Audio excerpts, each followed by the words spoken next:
66 ปีเหตุการณ์ผู้นำ16ทานตนคุกอย่างมหัศจรรย์เที่ยงคืนวันที่23-24 พฤษภาคม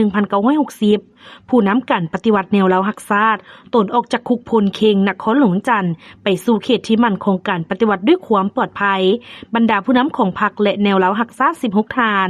1. ท่านสุภานุวงศ์ 2. ท่านหนูหักภูมิสวรรค์ 3. ท่านภูมิวงศ์วิจิตร 4. ท่านพูนศรีประเสริฐ 5. ท่านศรีทนกลมดำ 6. ท่านสิงคโปร์ศรีโคตรจุนมาลี 7. ท่านมื่นสมวิจิตร 8. ท่านศรีสนะศรีสาร 9. ท่านม้าไข่คำพิทูล 10. ท่านคำภายบุพภา 11. ท่านบัวศรีเจริญสุข 12. ท่านมหาสมบูรณ์วงนอบุญธรรม 13. ท่านเผาพิมพ์จันทร์ 14. ท่านคำเพชรพรหมวรรณ 15. ท่านภูเขา 16. ท่านมณะวงอีสาน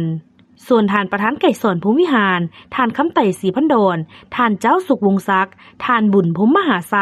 ท่านทิดมวลสาวจันทลาและท่านอื่นๆแม้ได้ถอนตัวไปนำพาการปฏิวัติอยู่ฐานที่มั่นเขต2แขวงเต้าโฮมก่อนที่จะถึกกำลังปฏิการฝ่ายครัวรวบตัวจับกลุ่มคุ้มขังและได้วางแผนช่วยเหลือในการแหกคุกจนสำเร็จผล